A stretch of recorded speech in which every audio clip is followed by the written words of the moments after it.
सबरी माता बड़ी महाभागवत, इनके प्रसंग को भक्तमाल जी में वर्णन किया कि ये जब ब्याह के योग्य हुई तो चूंकि सबर जाति से प्रकट हुई इसलिए इनको संबोधन में शबरी कहा गया।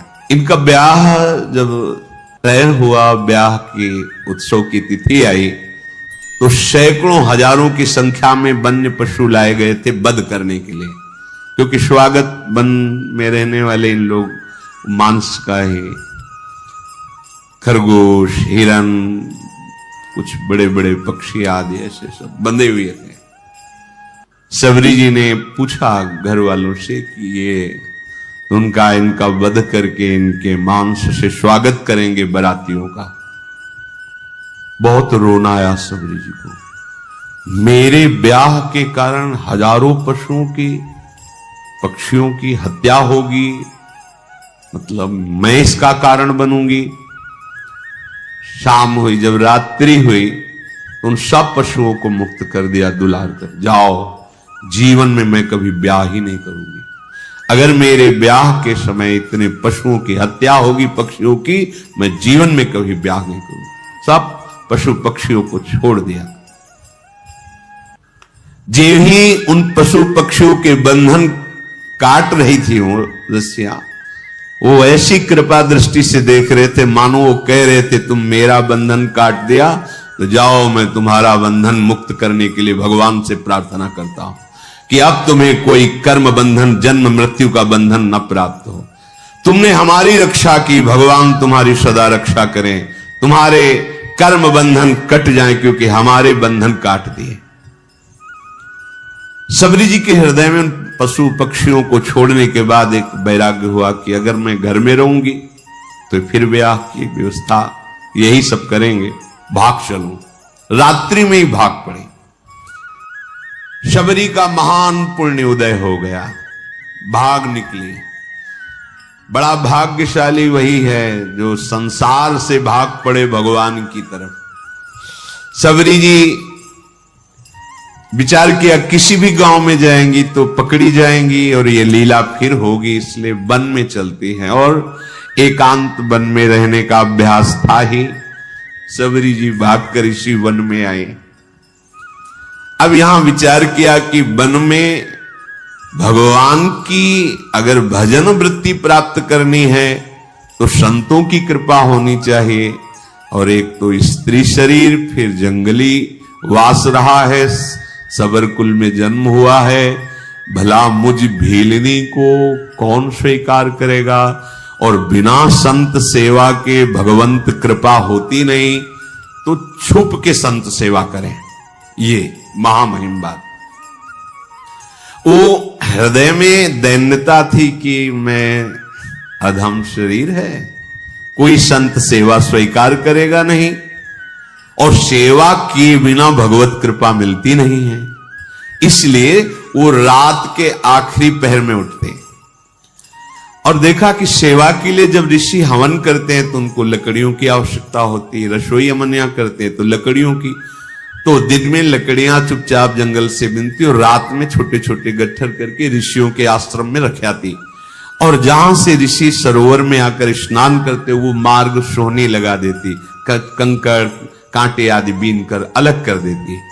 अब सब ऋषियों को लगा कोई संतों को सुख देने वाला कौन है जो ऐसी सेवा करता है। प्रातः काल सरोवर में आने जाने वाले को एकदम स्वच्छ मार्ग, एकदम कौन है ऐसा करता है। सब ऋषि प्रातः काल जब स्नान करने जाते तो सोचते, पर वो तो रात्रि में सेवा करके चली जाती एकांत में, ये कौन ऐसा है जो बड़ा भारी सुख प्रदान कर रहा है। देखो भगवान की कृपा से सेवा में रुचि होती है। सबरी जी ऐसे संत सेवा करने लगी। अब मन में उनके बहुत दैन्यता थी कि अगर किसी की दृष्टि पड़ गई तब तो उनको बड़ा दुख होगा कि अधम और ऐसा उसके हाथ की लकड़ी बीनी हुई है। बहुत उनके हृदय में ये बड़ी कृपा, ये जो अहंकार भरा होता है, मैं अमुक श्रेष्ठ कुल का, मैं ये मैं भगवान को पसंद नहीं है। मतंग जी ने विचार किया कि ये कौन है जो आकर के हमारे चोरी कर रहा है। चोरी का तात्पर्य होता है भजन चुराना। ये आप साधारण न समझे, जैसे संत सेवा आप 2 फूल भी ऐसे डाले ना, ये फ्री नहीं, इसका हिसाब होता है। आप ऐसे किए ना, इसका भी हिसाब है, बहुत हिसाब है। किसके लिए कर रहे हो, किस निमित्त से कर रहे हो, वो सर्वदर्शी प्रभु देख रहा है। मतंग जी बड़े असंग महात्मा थे, पर बहुत ही हृदय में भगवान के प्रति प्रेम था। अन्य महात्मा जन भी विराजमान थे, पर तप, व्रति, नियम, संयम, मतंग जी के हृदय में भगवत प्रेम का विशेष प्रभाव था। मतंग ऋषि जी के मन में एक दिन बहुत दृढ़ निश्चय हुआ, ये कौन चोर है जो सेवा करके भी छुप जाता है, और हम सब ऋषियों का भजन आनंद। क्योंकि कोई भी सेवा करता है वो तुम्हारे भजन को लेता है, फिर ही नहीं है, ये बात समझना। ऐसा ना समझो कि आप जो पहन रहे, खा रहे, पी रहे, देख रहे, सुन रहे, सारा हिसाब है, इसलिए विरक्त को रात दिन भजन करना है। हम जिसकी रोटी खाते हैं उसको भी भजन देते हैं, जो प्रणाम करता है उसको भी भजन देना है। और वैसे ही सबका सर्व मंगल करने का स्वरूप होता है संत महापुरुषों का। मतंग ऋषि बड़े ही मतंग थे प्रभु के अनुराग में, परम विरक्त, भक्ति रसानंद से परिपूर्ण। रोज अपने आश्रम में देखते कि दोना में फूल रखा हुआ है, लकड़ी, सेवा के लिए मार्ग पूरा साफ। ये कौन है रोज सेवा कर रहा है? अपने शिष्यों से कहा, सुन, रात भर जगो, रोज सेवा पहुंचाता। कौन है ऐसा जो चुपके से सेवा कर रहा है? एक बार दर्शन करना चाहते हैं। सब शिष्य रात में जगे, अलग अलग जगह छुप करके खड़े हो गए। धीरे धीरे सबरी जी आई, दोने में कैसे पुष्प रखकर लकड़ी जे ही, तो कौन है? सबरी जी तो एकदम मानो सूख गए कि अब तो जान गए, अब सेवा छूट जाएगी। देखो किस बात का दुख है, अब सेवा छूट जाएगी। अब कोई भी ऋषि हमारी सेवा स्वीकार नहीं करेगा। एक तो स्त्री शरीर, दूसरा सबर कुर्म में जन्म, ये सब महान ब्रह्म ऋषि हैं, ये सब हमें हटा देंगे, मेरी सेवा छूट। बहुत विकल होकर शांत खड़ी हो गई। मतंग जी जब आए तो देखकर आंसू निकल पड़े। खान पान की कोई व्यवस्था नहीं, झाड़ियों में छुप के रहती संत सेवा, आंसू निकल पड़े। सबरी जी की कैसी सेवा? जान गए तो सकुच गई कि शायद अब सेवा छूट जाए। आंसू की धारा बहने लगी और कहा, बेटा ऐसे सेवा करती हो, कहां रहती हो? उन्होंने कहा, प्रभु झाड़ियों में छुप के रहती है। पूरी कथा बताई भाग। अच्छा, अब तुम निश्चिंत हो जाओ। सबरी जी से कहा, अब तुम निश्चिंत हो जाओ, तुम्हें अब कोई चिंता नहीं करनी चाहिए। भगवत भक्ति का प्रभाव ऐसा है कि वो न जाति देखती है न शरीर देखती है। तुम स्त्री शरीर हो कि पुरुष शरीर हो, किस जाति को, किस कुल के हो, ये भक्ति महारानी जिसके हृदय में आ जाती है, भगवान उसके अधीन हो जाते हैं।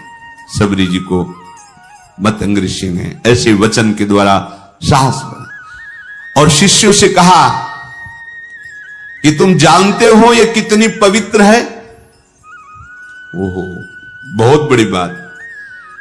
भक्ति को प्रताप ऋषि जानत, निपटने के केऊ कोटि विप्रताई, आप वार डारिए। मतंग जी ने कहा कि आज के बाद तुम्हें छुप के रहने की जरूरत नहीं। आश्रम में ही एक पर्ण कुटी सबरी, इसमें तुम विराजमान हो। और कहा कि आज तुम्हें हम मंत्र दीक्षा और नाम दीक्षा दोनों प्रदान करेंगे। मांगा नहीं, सच्चे शिष्य को मांगने की जरूरत नहीं होती, अपने आप गुरु विधान कर देते हैं। देखो, वास करो इस कुटिया पे, और तुम्हें आज मैं मंत्र दीक्षा और नाम भी दिया, मंत्र भी प्रदान किया। ये जब पूरे वन में बात फैली कि स्त्री जाति और ऐसा और मंत्र दे दिया, और पास में कुटिया में तो सब विरोध मतंग जी का करने लगे कि ऐसी जाति की ऐसे नहीं करना चाहिए, ब्रह्म ऋषि हो ऐसा वैसा। मतंग जी की वो अवहेलनात्मक बातें, निंदात्मक बातें कर मतंग जी की प्रसन्न हुए कि जिसको अपने ब्राह्मणत्व का अभिमान है, तपस्या का अभिमान है, जितेंद्रियता का अभिमान है, भगवान को अच्छा नहीं लगता है। ये करना चाहिए पर अभिमान नहीं करना चाहिए। दिनों दिन शबरी का अनुराग गुरुदेव के चरणों में बढ़ रहा, क्योंकि कोई ने आश्रय नहीं दिया, कहीं कोई आश्रय देने वाला नहीं, सब जगह दूर दूर। गुरुदेव ने नाम मंत्र तो गुरुदेव के चरणों में अपार प्रेम शबरी जी का। एक दिन आकाशवाणी हुई मतंग जी के लिए कि आपने जो शबरी को स्वीकार किया, इससे भगवान बहुत प्रसन्न हुए हैं।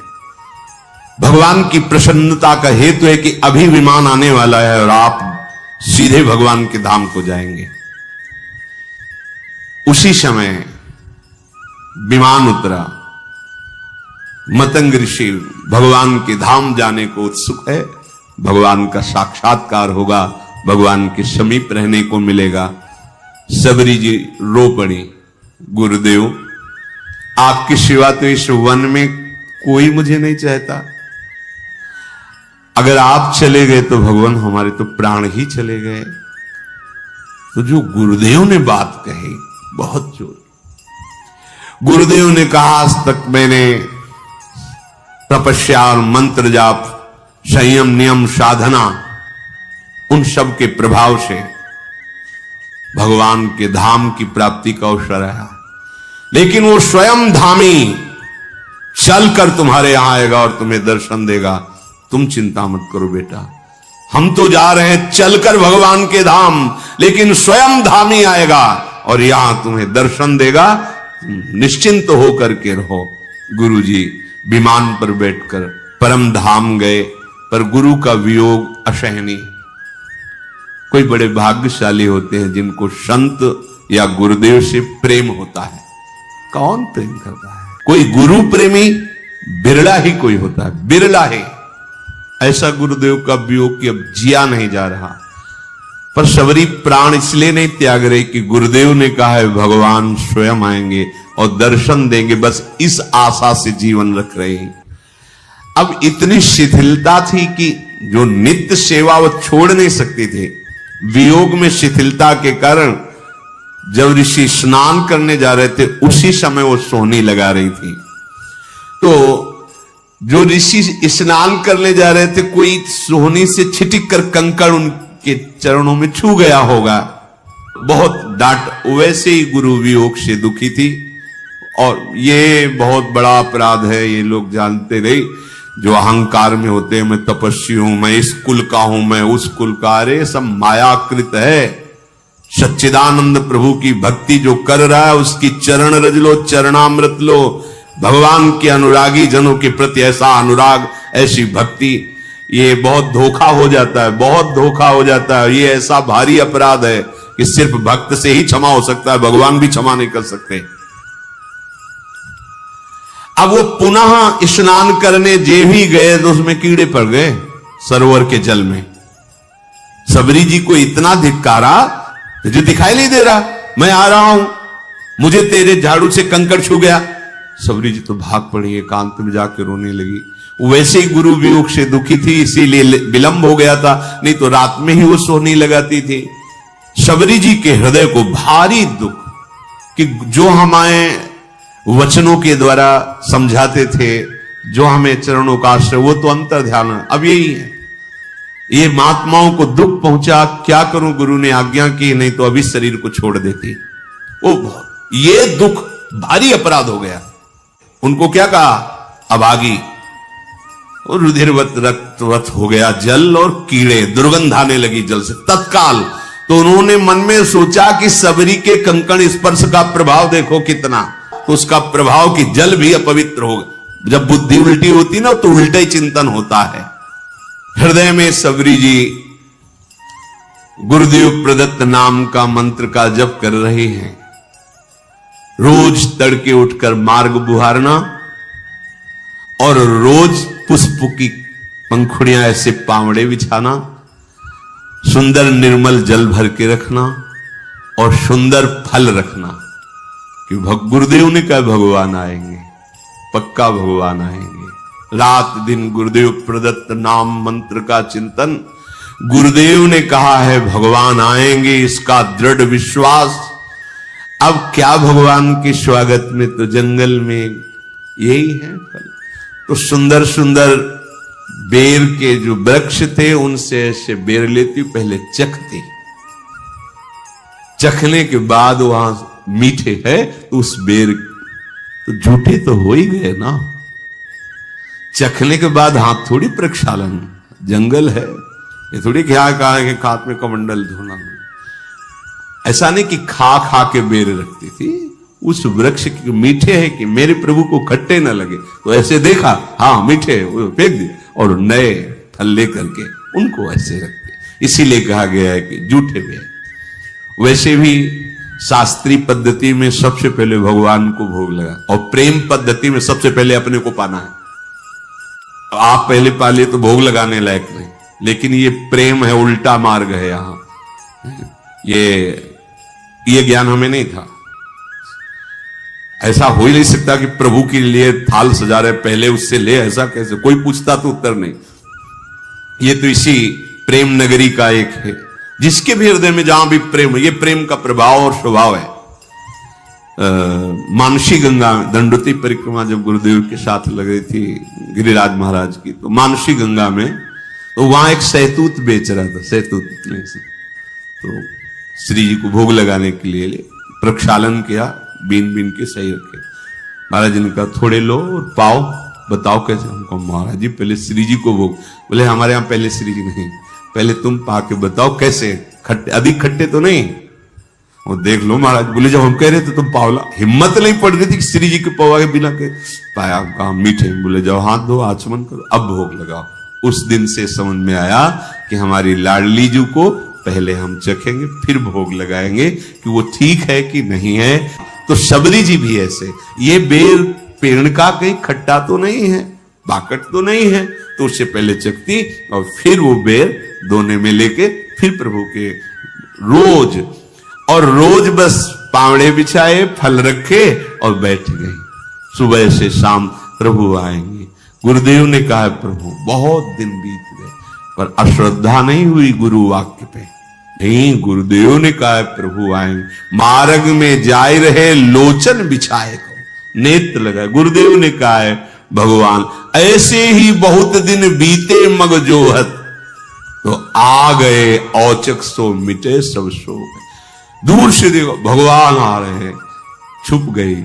अभी तक तो इंतजार कर रही थी, जब देखा भगवान आ रहे हैं तो छुप गई। मैं नीच अधम उनके सामने कैसे जाऊंगी, कैसे उनकी सेवा करूंगी? जो ऋषि कुछ दैन्य थे जिनको सबरी जी की भक्ति प्रिय लगती थी, उनसे भगवान पूछ लिए कि सबरी माता का आश्रम कहां है, कहां है सबरी माता? इतना पूछ के निहाल कर दिया, गए किसी के आश्रम नहीं। और जिनको अहंकार था तो वो सोच रहे थे, सुना तो था ही भगवान वनवास में आ रहे, तो उनको था कि भगवान आएंगे, हमारी दंडवत करेंगे, फिर आसन में हम उनको बैठाल कर स्तुति संस्कृत से करेंगे। वो बैठे ही रहे घर में। भगवान पूछ लेते सबरी मां किधर है, कहां विराजमान है। वो अपने को निहाल मानते, जिनसे भगवान पूछ लेते कहां है सबरी, किधर है सबरी रहते ऋषि। प्रभु यही मार्ग है, ये जो पावड़े बिछे सबरी जी ने बिछा। आगे जो मतंग ऋषि का आश्रम, वहां सबरी जी विराजते। तो भगवान कहते जैसे सबरी जी के लिए एक पल समय करोड़ों कल्प के समान व्यतीत हो रहा है, ऐसे राम जी के लिए किधर है? मैं अपने कब भर नेत्र सबरी जी के दर्शन करूं। उधर सबरी जी जो सो, वही भगवान सो। मतंग ऋषि के आश्रम में आए और जो शिष्य जन खड़े थे, कहां है सबरी जी, कहां भाग्यवान सबरी जी, मेरे नेत्र तरस रहे उनके दर्शन के लिए। सबरी जी ने जब ये वचन सुने तो जो हृदय में संकोच था दूर हुआ, आके साष्टांग दंडवत सबरी जी ने की, प्रणाम कर रहे, दौड़ पड़े। रघुनाथ जी ने जैसे माता को हृदय से लगाया जाता है, ऐसे सबरी मां को अपने नेत्रों से अश्रु से सबरी को, हमारे भगवान का स्वभाव जो जान गया, भगवान शिव कहते हैं उमा राम स्वभाव जही जाना, ताय भजन तज भावना। करुणा समुद्र है ये, आप खुद भजन करोगे तब आपको पता चले। आपका हृदय जब थोड़ा सा भी प्रभु से अपनापन करेगा तो आप खुद समझ पाओगे प्रभु के सिवा कोई ऐसा प्यार करने वाला त्रिभुवन में नहीं है। भगवान ने सबरी जी का हाथ पकड़कर अपने समीप बैठा ला। ये प्यार, वो ऋषि कंकड़ छू गया तो कितना कड़ुआ बोल रहे, ए नीच जात, ये ऐसा। भगवान हृदय से लगाकर आंसुओं से अभिषिक्त करके अपने समीप सबरी जी को बैठा ला। सबरी जी को स्मरण आया कि जो प्रातः ही फल रखे थे प्रभु के लिए, दौड़ के गई, फल लाई। भगवान, वाह, मेरा वनवास का सारा कष्ट दूर हो गया तुम्हारे फल पाके, बड़ाई कर। भगवान ने कभी 56 भोग की बड़ाई नहीं की, कहीं भी ऐसा नहीं। उस बेर को पा पाकर कह रहे कि आज हमारे वनवास का श्रम दूर हो गया। कितने सुंदर स्वादिष्ट अमृतमय फल भगवान बड़ाई कर रहे हैं सबरी के द्वारा दिए, इसीलिए प्रशंसा कर रहे हैं प्रभु सबरी जी की। अब जब ऋषियों ने सुना कि आश्रम आने की तो बात जाने दो, इस गली में भी प्रभु नहीं आए, तो सबको लगा अंदर कि हमें लगता है कोई हम लोगों में तपस्या में त्रुटि हो गई क्या, क्योंकि सब तपस्या का फल तो भगवान है और भगवान आए ही नहीं हमारे घरों में। तो हमें चल के लोचन लाभ तो ले लेना चाहिए, भगवान के चरणों में प्रणाम करना चाहिए। सब ऋषि जो थोड़ा सा अपने में ब्रह्मणत्व, तपस्या, जितेंद्रियता आदि आदि मानते थे, उनको आना पड़ा। वो प्रभु के समीप आए, अब भी बुद्धि काम नहीं कर रही। प्रमाण मिल चुका है कि सबरी जी कितनी पावन है। उनके मन में आता है कि बड़ी समस्या पैदा हो गई है, अगर वो सरोवर का जल भगवान अपने श्री चरणों से स्पर्श कर दे तो निर्मल हो जाएगा और हम लोगों के प्रयोग में आ जाएगा, क्योंकि सबरी की अपवित्रता के कारण वो दूषित हो गया था। वो लोग भगवान को प्रणाम किए और भगवान बैठे हुए तो निवेदन किया। वो सब ऋषि लोग अभिमान त्याग कर भगवान के पास आए और भगवान से कहा कि प्रभु, इस सरोवर का जल जो है नीच जनों के द्वारा छूने से कीड़े पड़ गए, अपवित्र हो गया, तो हम ब्रह्म ऋषियों की सेवा में नहीं, आप अपने श्री चरण। तो भगवान ने कहा, नहीं, हम तो आप ऋषियों के चरण सेवक हैं, आप देखो अपना चरणामृत डाल करके, क्योंकि आप तपस्वी जितेंद्री ब्रह्म ऋषि हैं, हम तो आपके सेवक हैं, आप डाल के देखो। उनको लगा कि एक बार भगवान कह रहे थे, डाले जाके तो और दुर्गंध पैदा हो गई। आए, बोले प्रभु ठीक तो हुआ नहीं। तो बोले हमारे चरण से तो ठीक होगा ही नहीं। तुम कहा, नहीं प्रभु, आपके चरणों का प्रताप तो है ही है, क्योंकि शिला छू गई तो अहिल्या के रूप में प्रकट हो गई, तो पानी तो बोले सही मानो, अगर हम चरण रख देंगे तो और बड़े बड़े कीड़े हो जाएंगे। अगर उसे स्वच्छ करना चाहते हो तो तुम सबरी के चरणामृत उतारो तो फिर डालो जाके। अब भगवान का आदेश, बड़े बड़े ब्रह्म ऋषि सब बोले, केवल एकमात्र सबरी जी के चरण स्पर्श किए हुए जल से ही वो पवित्र हो सकता है, दूसरा कोई उपाय नहीं, क्योंकि तुम सबसे भयानक अपराध बनाए, स्त्री जान करके, नीच कुल की जान करके उनको तुम धिक्कारा है, तुम उनको ऐसी भावना से ये अपराध तुम्हारे सारे तप को, सारे प्रभाव को नष्ट कर दिया। अगर तुम कहीं अपने जीवन को कृतकृत्य करना चाहते हो, सरोवर के जल और हृदय को स्वच्छ करना चाहते हो, तो सबरी जी का चरणामृत ही काम करेगा, दूसरा कुछ नहीं। अब भगवान की आज्ञा, ईश आज्ञा तो सबको शिरोधार्य है। सबने जे ही सबरी जी बड़ी प्रार्थना, दैन्यता, जे ही चरण स्पर्श हुआ, निर्मल स्वच्छ और अमृत जैसा जल हो गया। तब भगवान ने सबरी जी की स्तुति की, जो नौधा भक्ति पीछे गाई गई थी, वो भगवान सबरी जी को नहीं सुना रहे, उन्हीं ऋषियों को बता रहे कि ये पूरी की पूरी भक्ति हमारी माता सबरी जी में विराजमान है। जाति पाति कुल धर्म बड़ाई धन वैभव कुटुंब गुण चतुरता, मैं इन सबसे नहीं रीझता। हे सबरी जी, आप में तो 9 भक्ति विराजमान है, जो गति योगियों के लिए भी दुर्लभ है, आज मेरे सामने ही तुम्हें वो दुर्लभ गति प्राप्त होगी। मेरे दर्शन का फल है, जीव अपने ब्रह्म स्वरूप को प्राप्त हो जाता है। मम दर्शन फल परम अनुपा, जीव पाओ निज सहज स्वरूपा। फिर कहा कि सबरी जी आप यहां विराजमान, कहीं जानकी जी को यहां से जाते हुए ऊपर से कोई तुम्हें ऐसा कुछ खबर है क्या? सबरी जी ने कहा, प्रभु पास में एक पंपा नामक सरोवर है, वहीं सुग्रीव हैं, आप वहां जब जाएंगे तो उनसे मित्रता कीजिएगा, वो सब आपको सूचना दे देंगे। हे नाथ, आप कुछ देर रुको। और सबरी ने एकदम एकाग्रता की और उनके शरीर में योगाग्नि प्रकट हो गई। भगवान के सामने ही पांच भौतिक शरीर का लय करके भगवत धाम को गई।